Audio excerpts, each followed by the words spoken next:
Welcome, everyone. Welcome to Armchair Scouts. The journey to the 2026 NFL Draft starts now. Ryan and I, over there at Philly Sports PSA, will be hanging out with you guys weekly right after Party on Broad to break down the college football season. We'll be doing weekly reactions. We'll be doing some fun college football fantasy content and mostly talking Eagles draft targets to know. So you are ready for the 2026 NFL Draft. Joining me as always, Ryan Reese at Philly Sports PSA. What's up, Ryan? Oh man, it is. It's been a long off season. Glad to be talking some college ball, and let's get the party started to the 2026 draft. Let's go. Let's go, man. So what are we doing tonight? We are doing a Heisman draft. We're going to pick 5 Heismans, and we're going to track it, stock up, stock down, all week or every week throughout college football season. And then we're going to talk our top 5 Eagles draft targets, and that's going to be a regular segment here as we kind of react and project going forward. That being said, let's jump right into this thing. As always, we got to do the wheel spinner. That's what we do here. The dreaded wheel spinner for the first overall pick for the Heisman. Please, if there was ever a time to get the first pick. Good luck, Ryan. The first overall pick will go to Ryan. This is a snake draft, which means I'll get the second and third overall pick. Interesting. Ryan looks confident here going forward. Now we're back. There we go. All right, Ryan. Who are you going to take with the number 1 overall selection? Listen, I think you look at the landscape, and I know that there are going to be some non-QBs here, but obviously it's going to be very QB heavy.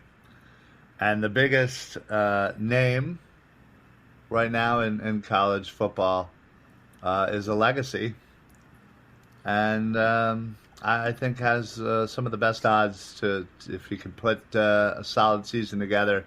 Doesn't even have to be all that great. I think his hype around him can carry him the rest of the way, and that's Arch Manning. Nice. That's a really good pick.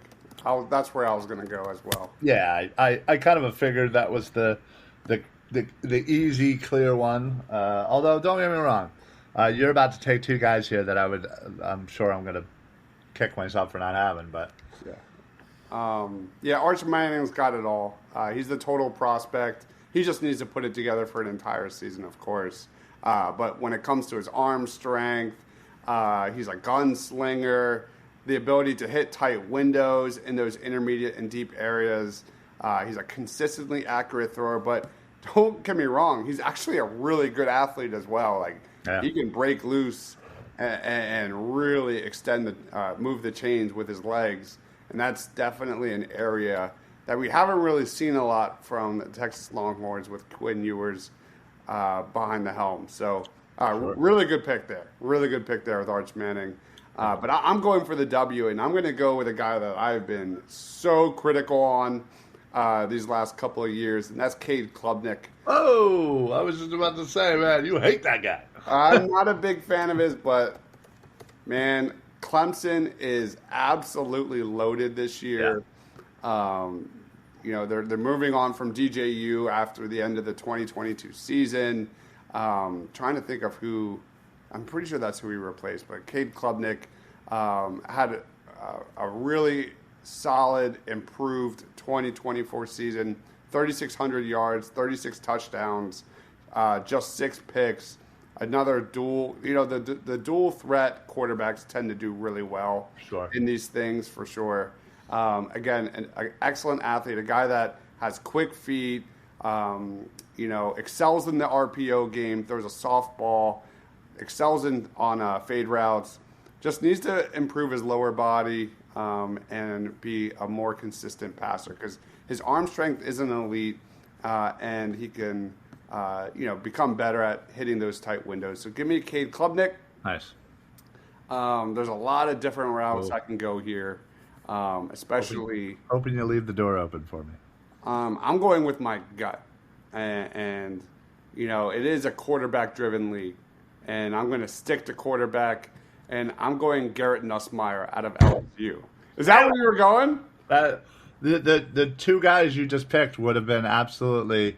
Now I probably would have went Nussmeier over Klubnik, but again, either way, had those two both been there, they would have been easy selections for me.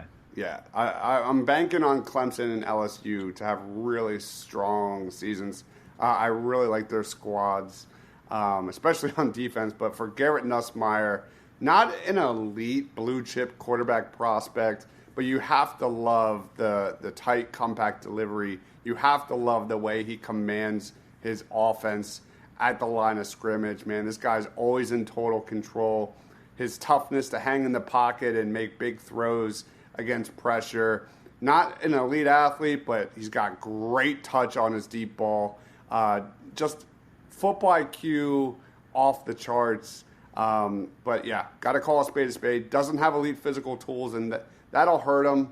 And he's not the tallest, and he doesn't have the prototypical arm strength you're looking for. But he never plays small. This is a guy that never plays small and rises to the biggest moments. Give me Garrett Nussmeier. Yeah, and honestly, I think Nussmeier, for me, is probably the more realistic choice to win the Heisman out of these guys so far.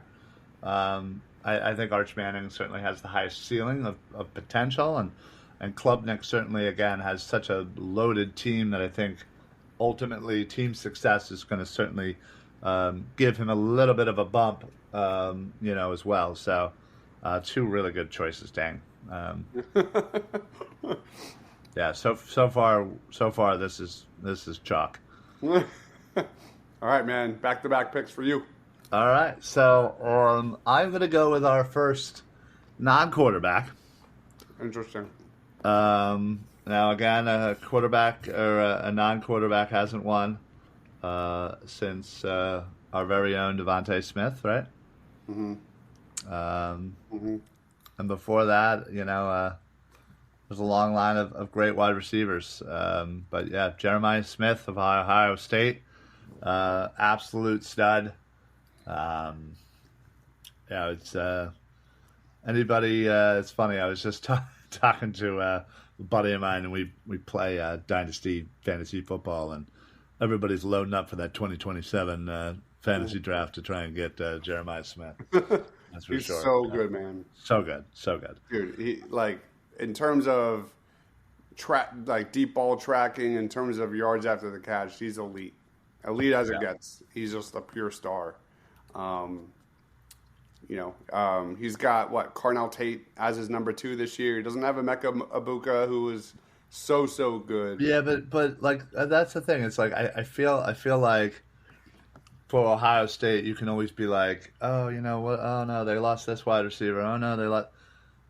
They're every year there's just an amazing elite wide receiver that still just comes through Ohio State, and they don't skip a beat ever. Yeah. And yeah, it's almost just not fair, honestly. For real. Smith might go down as one of the greatest Ohio State wide receivers of all time. So, which is a crazy thing to say. That says something more than you could ever imagine. So, yeah, especially recently in recent memory. Yeah, Who's your next one? All right. So I'm going to go a little local. I'm going to go with the Penn State quarterback, Drew Aller. This is probably the closest Penn State has been, especially quarterback, has been to a Heisman, in probably decades. So, I just think all the right things are kind of happening. Penn State should have a really, really good team this year. They've returned both of their running backs, so they should have a really good running game to kind of complement the passing game of Aller. And Aller can kind of get around when he needs to, and it's the best shot Penn State's had at a Heisman Trophy since probably Saquon Barkley. Yeah, given their schedule, he's gonna be a big name. Penn State's gonna be there. if unless they have a complete collapse. But you love Drew Aller. He's a great prospect. Obviously, big quarterback, great arm, outstanding velocity. Can really whip it with very little effort. He just needs to improve at becoming better against pressure, man. There's times when his mechanics fail him. There's times when he might make an overthrow or make a bad decision with the ball in big moments. So, as we saw last year, still don't know why he threw that ball. But Drew Aller is a really good pick. He was my next one for sure on my list, just because I do believe he can be that guy. I do think he's a first-round talent for sure. Yeah. There's a lot of different ways I can go here with my number 3 and number 4 picks. Running back, you look at last year, like the best running back ever, like didn't even get it. Right. So I'm going to stay away from that. Smart. And then there's a couple of different guys. Because it's a quarterback league. I'm going to go with my gut. And this is a complete shot in the dark. Oh, boy. I'm going to go Dante Moore out of Oregon. Oh.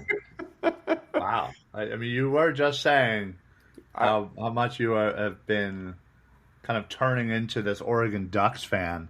I don't understand it. Unbeknownst to you, but man, I think your Duck pride is certainly showing right now. Yeah, he's a former 5-star recruit from Michigan. I don't really have a giant scouting report on Dante Moore because we need to see it. But you look at the way the Oregon Ducks have pumped these guys out in the voting system. Bo Nix, Dylan Gabriel, each finished third in the last 2 Heisman races. Dante Moore, an amazing athlete. And then when you go back to Gabriel and Nix, they were both one way or another a reclamation project. So you look at that offense, all these guys, like Dylan Gabriel was drafted way higher than we all expected. Bo Nix, I think, was a first-round pick. Yeah. The way Oregon and their offensive coordinator and pump out these guys, it's unbelievable. So I'm going to just continue to drink the Kool-Aid with the Ducks and give me Dante Moore. And then with my next pick, I'm going to go with my gut here. I'm going to go probably another guy out of left field. Give me Avery Johnson out of Kansas State. Now, I don't know if a lot of people know who that is, but I was a big fan of his last year. He had 2,700 passing yards, 600-plus rushing yards, 32 touchdowns, big-time dual threat. Only Jalen Milroe last year was like him for at least 2,500 yards and run for at least 525 as the only Power 5 player there with Avery Johnson. But Avery Johnson is a really good passer, a really good runner. He ran for more than 50 or more yards in 7 games last year. Needs to grow as a pure pocket passer. But if you don't know Avery Johnson, now you know. I think he is super legit. And I think, Kansas State has a really good shot this season. So I think he could be a big, big name to watch out for. Well, I mean, all I can say is thank you for drafting 2 guys that were. Don't get me wrong, Dante Moore was on my list, but he was the 10th guy on my list. So you certainly could have had him at the swing around after my 2 picks here. Wow, I don't know, man. Now I kind of feel like I might have the freedom to kind of do whatever I want. Woo. Remember, we're going to be coming back to this. I know, but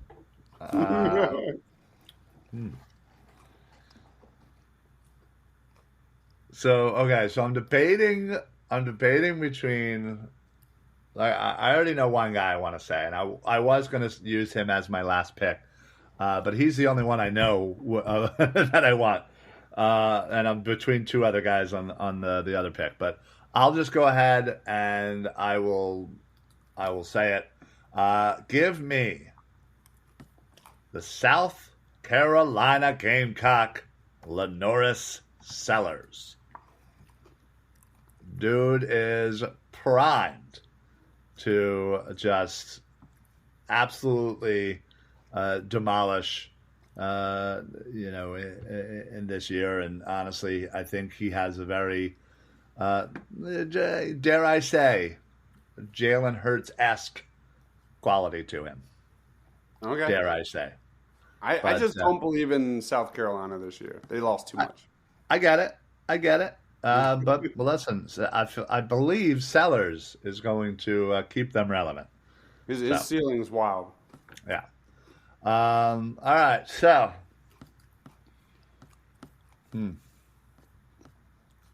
Yeah, I'm between two guys here. This is tough. All right. I'm gonna go with the team that I feel like is probably going to have more success. Maybe I can't even say that. Screw it. Quarterback, Arizona State. Sam Levitt. Nice pick. Yeah, listen, I think obviously people certainly want to talk about the out of nowhere rise, of Arizona State last year, and obviously Scadaboo certainly got most of the fame, but man, Sam was really the reason. Just consistency, calmness under the pressure, and honestly, even with Scadaboo gone, I think he's going to rise even further and take Arizona to another conference title. That's a really good one. Sam Levitt's legit. I can't go running back. I just can't. No, honestly, I looked at it, and I looked at other wide receivers, and yeah, I'm sure there's another one we could all think about, but I just don't think he's there just yet. Yeah.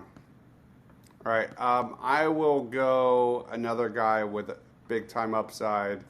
I'm going to go DJ Lagway. That was the other guy I was thinking about. Was it really? Yeah. I just was like, I think Arizona State's going to be better than Florida this year. I definitely have a type. You definitely do.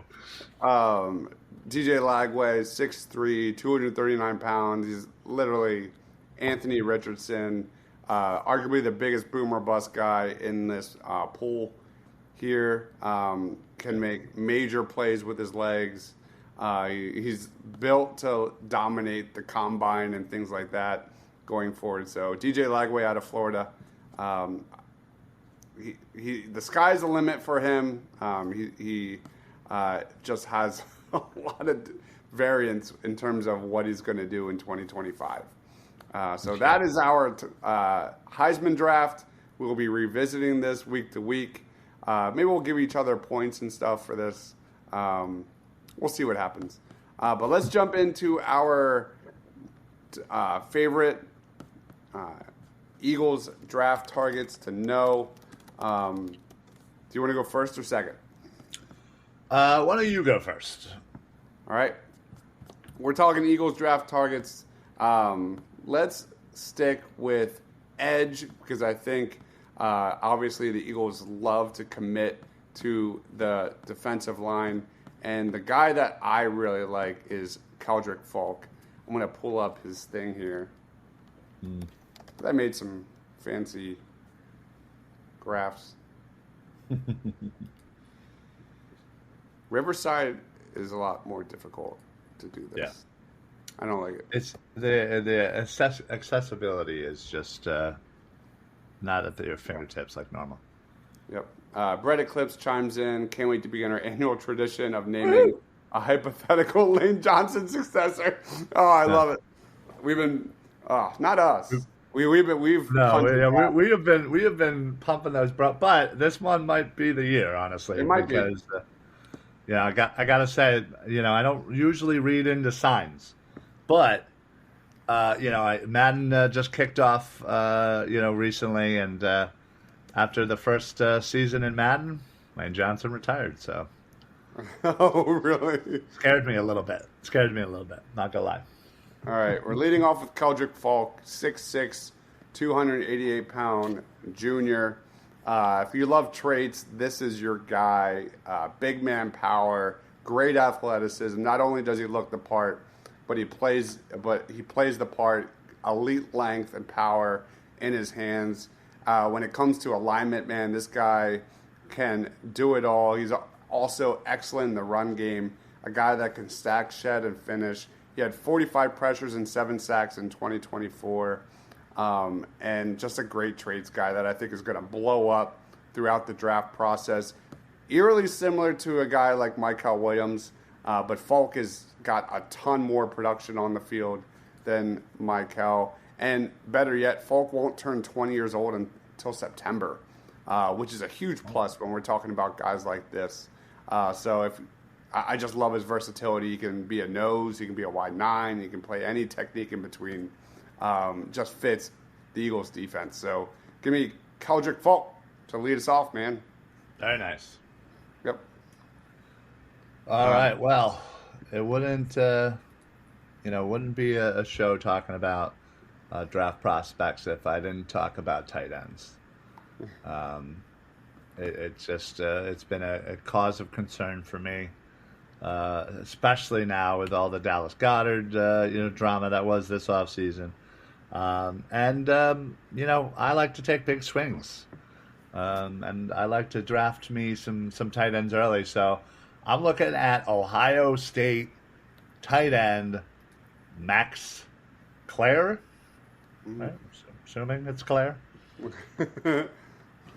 These darn names, they're near impossible at times, but to truly to know. But let's say he's just an absolute smooth route runner.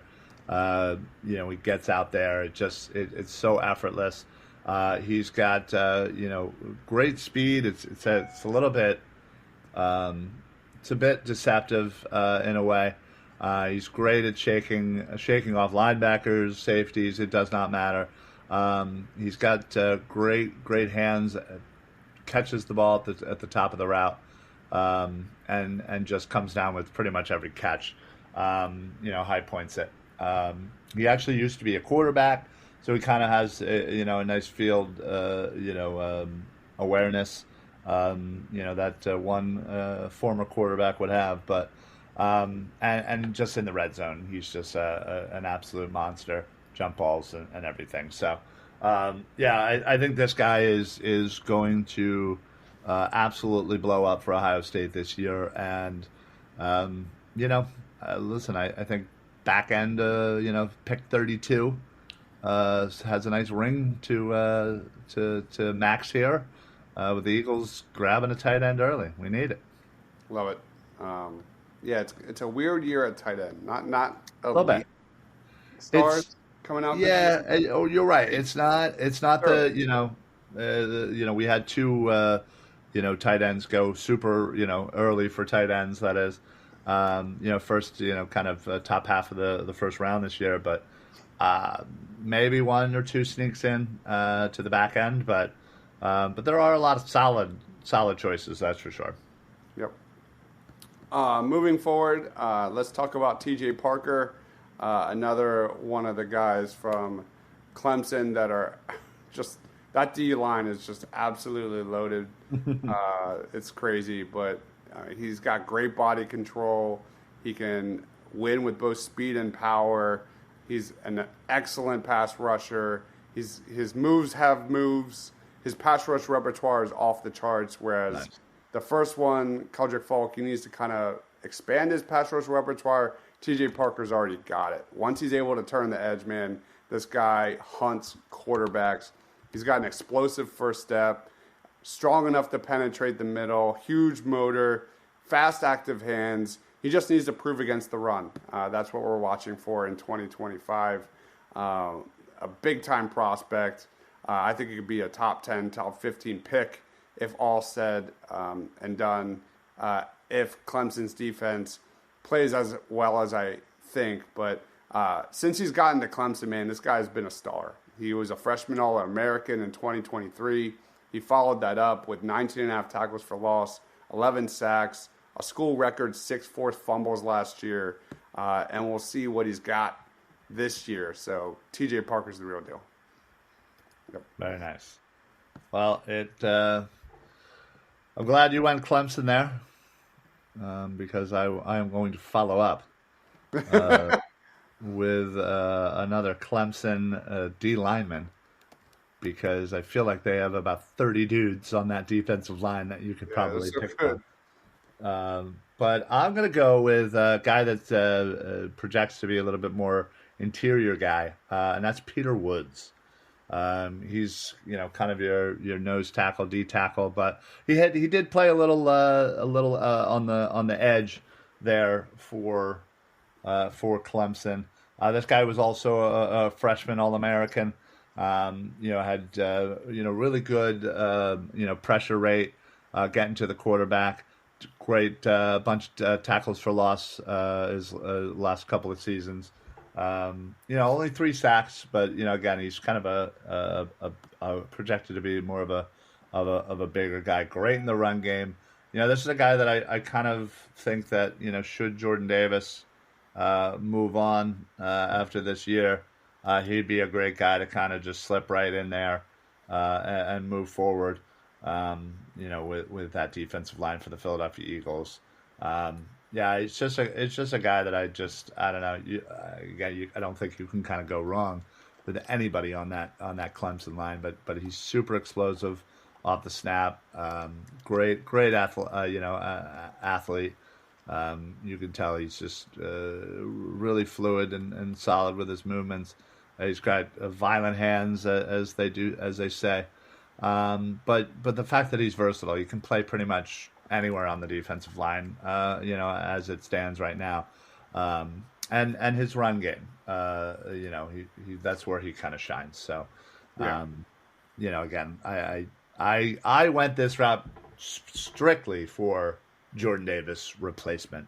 Love it. Should that be something that ends up being needed for the Philadelphia Eagles, this guy would step in a heartbeat.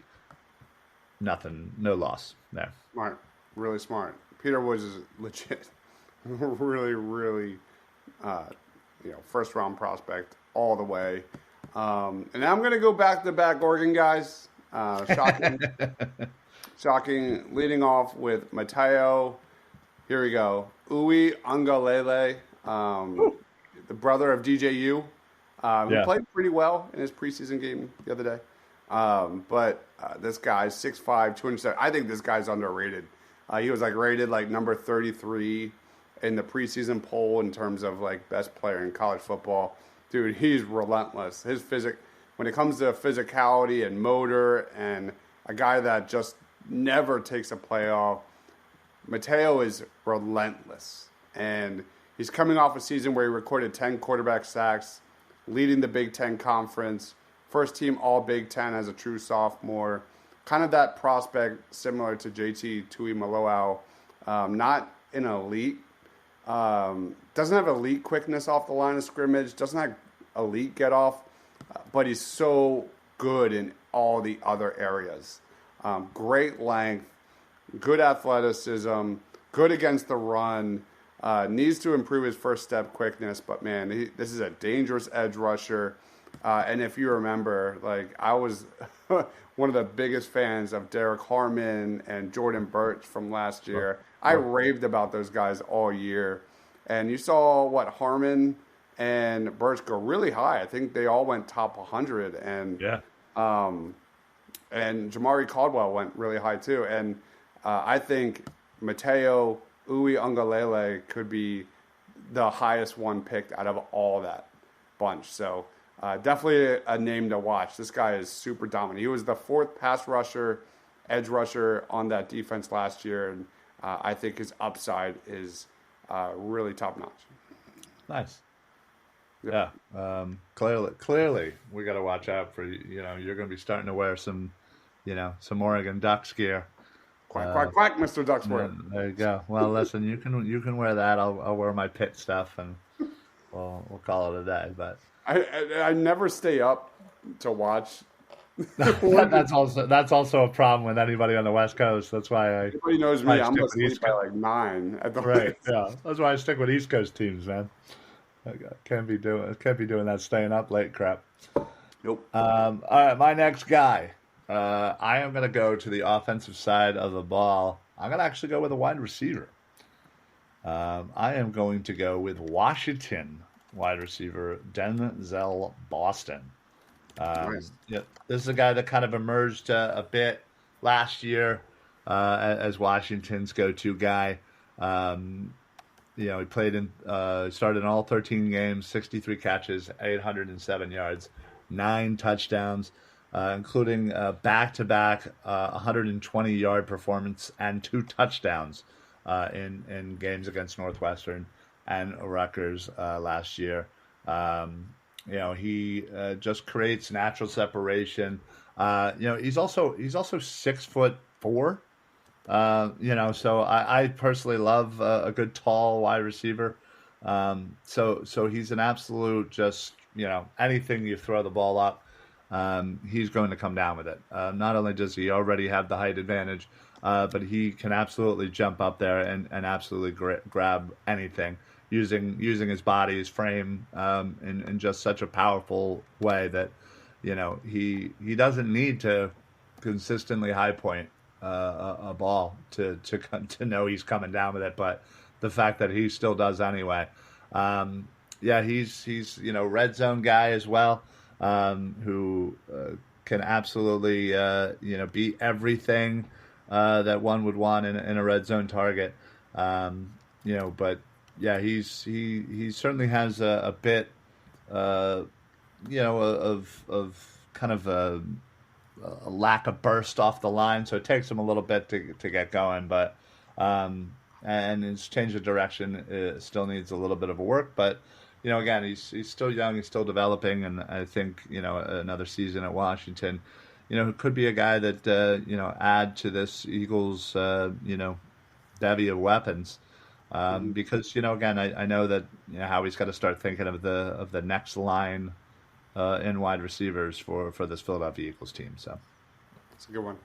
Brett Eclipse chimes in saying he didn't know Denzel Washington plays football. Denzel Washington? Did I say Denzel Washington? No, you did not. Okay, I was going to say, because that would have been embarrassing. But hey, Washington, Boston, two names that are cities. If you're looking for a Dallas Goedert replacement, I think this is the guy. Not many, I think, at least initially, tight ends that could legit become a tight end one at the next level, and that's Kenyon Sadiq out of Oregon. His ability to create after the catch is his best trait. Not a high volume pass catcher last year. He only caught 25 balls on 27 targets, but this guy off the line is excellent, great route runner, strong to the football, great athleticism. He was the only FBS tight end last year to average more than 10 yards after the catch per reception. He only saw 2 targets in the Big Ten championship game last year, but they also went for 2 touchdowns. He's a guy that works well in short areas. He's twitchy, great short area quickness, smooth runner, good vision as a ball carrier, underrated blocker. When you watch his tape as a run blocker, like he really looks solid, and I just think he's in prime position for a breakout year. You look at the stats, like he only 308 yards last year, 24 yards before that. You look at Oregon now with sending Terrence Ferguson to the NFL. Sadiq's going to be the go-to guy for that Oregon offense, the safety valve for Dante Moore, who we just talked about. And I think an integral part of that passing attack that seems to just churn out guys. So Kenyon Sadiq, if you don't know him, now you do. I think he is the true tight end one of this class, and hopefully there for the Eagles in the first round. I'd be all for that. All right, one more each. Love me some tight ends. So, absolutely. All right. So I am going to flip over to again I did a tight end. I did some I'm shockingly not going to be doing a linebacker today. There's kind of set there, man. Honestly, when I was thinking about this and I was going over, all right, first thing I think of is, okay, I start with the positions of potential need, and or just going off a history of the fact that they love drafting line, offensive and defensive. But I looked at the linebacker and I'm like, man, I don't know how much I'm going to be able to talk about linebackers this year. Like, this sucks. Like, Especially like it's a great problem to have, but they'll probably bring back N'Kobe on a short. oh, right. And that's the thing. If they do that, let them, again, hopefully, another, year removed from that injury, gets back into playing, like he was. So, Mm-hmm. but anyway, long story short, I'm going to be looking at a safety. And this is a guy I certainly took a lot of looks at last year. Alabama safety, Keon Sabb. This guy, again, is very versatile. He can obviously play safety, but if need be, he can play a little bit of nickel.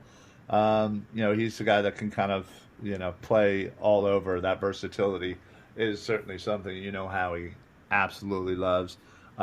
He's got great size for a safety. He's just was 6'1", 206 pounds. He displays great instincts, great awareness, great intelligence out on the field. But he's also a banger. He'll knock the crap out of you. But he more importantly comes up and run support in such a great way. It's just run, dissection of a run play is what I think he has more so than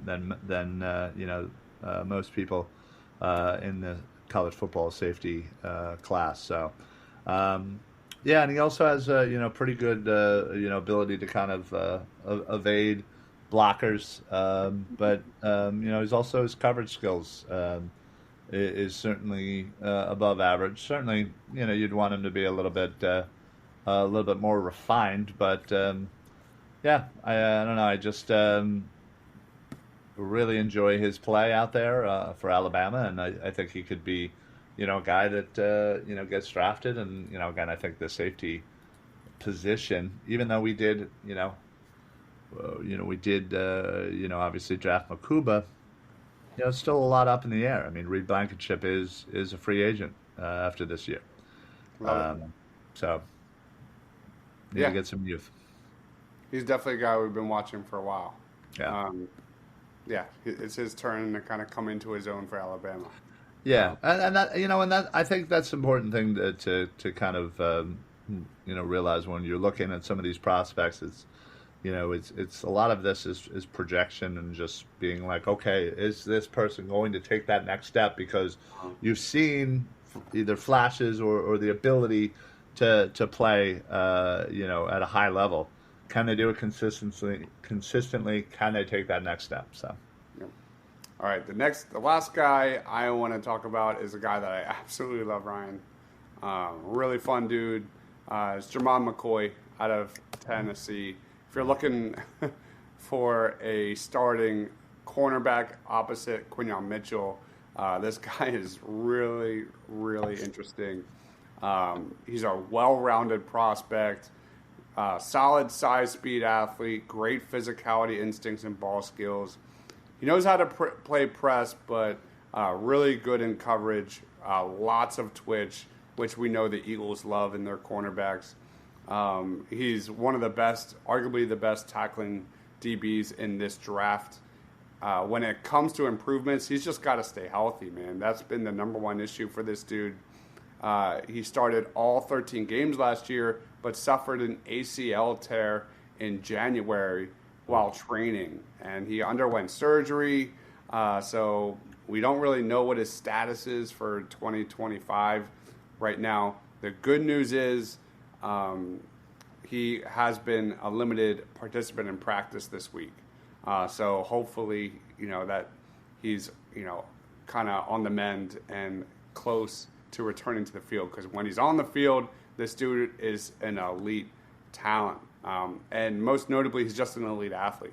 He was a state champion track athlete in the long jump and triple jump.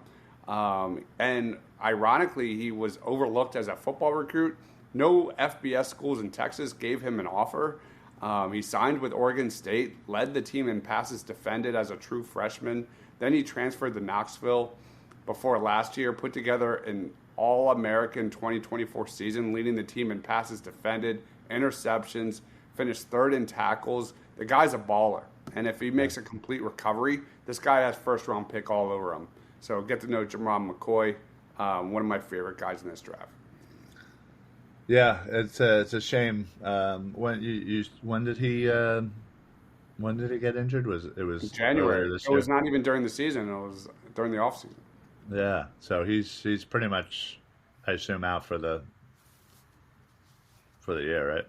Maybe. No, he's back at practice. So we'll see. I don't know, but he's one of the integral parts of that defense. Yeah, hopefully he'll be able to at least even get a couple of games under his belt before the end of the season, and I think that goes a long way for the draft process too. Is guys that we obviously see it every year where a guy doesn't play but yet goes to the draft, and sometimes people take the chance on the guy and sometimes they don't. So putting something on film will absolutely help his draft stock tremendously.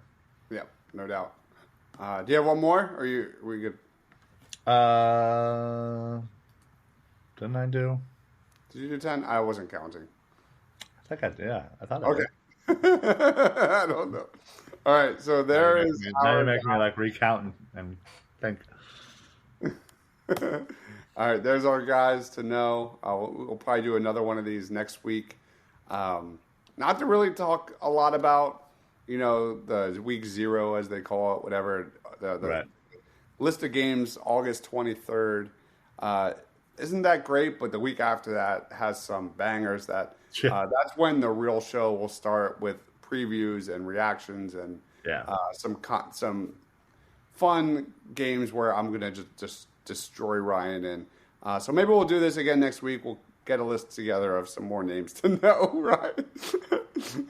Or maybe we'll do a mock draft. Who knows? Do you really want to do a mock draft? No, I don't. You want to get an L on the books this early? As Ryan always destroys me, we do dueling mock drafts on this show, and then we throw it to YouTube for voting who had the best Eagles mock draft. So there are some names. We will be revisiting this as the season progresses, but we'll be here every week talking college football, talking 2026 NFL draft and Eagles draft targets. Ryan, final thoughts? I'm just so glad to be getting my mind into putting on that college football helmet and thinking and looking and diving into players and to tapes and I just thoroughly enjoy it. This is going to be a fun college football season. Like I said, there's some great games on the slate really early. So if you're a little hesitant about the college, just all you got to do is just watch week 1 and you'll be hooked for the rest of the season for sure. So, but join us here. We're going to literally be talking about every single week. We're going to be, breaking down players. We're going to be talking about, potential players of the weeks and games of the week. And, it'll be a lot of fun. And who knows, maybe Deibs will actually get a win this year. Well, who knows? Anything can happen. Probably not. All right, guys. Thank everyone for watching. We'll be live tomorrow night for Birds of the Round Table, talking more Eagles preseason. He is Ryan Reese at Philly Sports PSA. I'm Deibs, Mr. Crackpot. Thanks for watching. Stay awesome.